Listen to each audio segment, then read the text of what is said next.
Budbud making, a unique and traditional salt-making process that uses bamboo nodes to dry salt. Budbud differs from other salt-making process since it uses bamboo as salt bed rather than brick tiles or concrete, making it much more complex. Owning up to its distinctiveness, Budbud is only found in Gibungan, Miagao, Iloilo.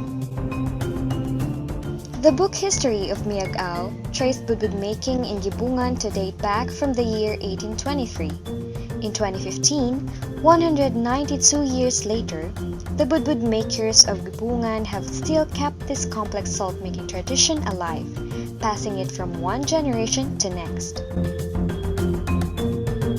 Since salt-making is fully dependent on the sun's heat, Budbud farms are only operational in the months of January to May during summer season.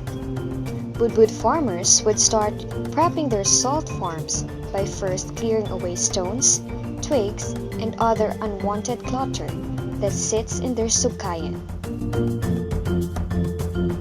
Sugkayan is a wide sandy area where sand that is used to filter salt water is sun-dried. Next, the sugkayan is arranged into plots using a sugkay and repeatedly watered for 6 days to increase the salinity of the sand. A long piece of bamboo called bayong with several small holes at the top is used like a sprinkler to water the sugkayan.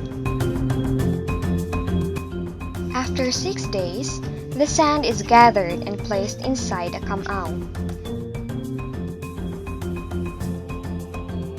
Kamao is a box-like structure made of bamboo and tarpaulin that functions as a salt water filter. Kamao is supported by tinadtad at the bottom that functions as a strainer for water and a support for the sand. When the kamao is filled with enough sand, the bayong is again used to fetch salt water. The salt water is then poured into the kamao. The water then shoots out of a makeshift bamboo pipe and pours into a huge plastic container. The water inside this container is much more salty than it was when fetched at the sea earlier, since 6 days' worth of salt already clung to the sand that was used to filter the salt water.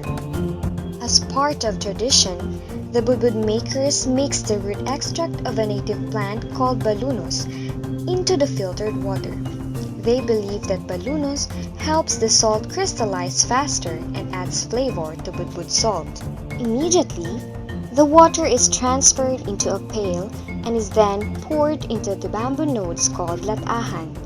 This is usually done early in the morning to give the water a longer evaporation time under the heat of the sun. When there is enough heat, by mid-afternoon, small salt crystals can be seen floating in the bamboo nodes. At 4 p.m., the salt is ready for harvest.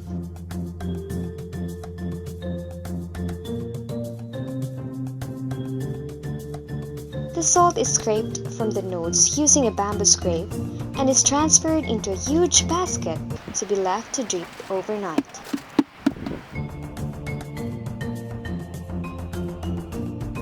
When the salt is dry, it is placed in a sack and sold. If the heat is strong enough, a Budbud farmer could gather 1 sack of salt for a day. A sack of Budbud salt costs 1,200 pesos. This instance, however, is very far between, and Budbud farmers don't have a steady stream of buyers that would buy a sack of Budbud every day. Kabudlay niya, mga trabaho ng mga bugat.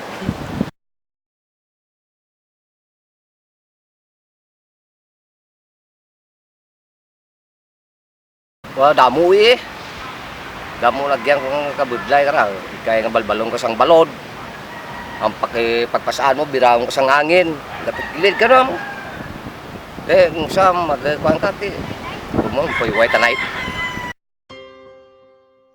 The complex process of Budbud making, the back-breaking labor, the irregularity of customers, and the constant battle with nature's forces are reasons why Budbud making tradition is dying down.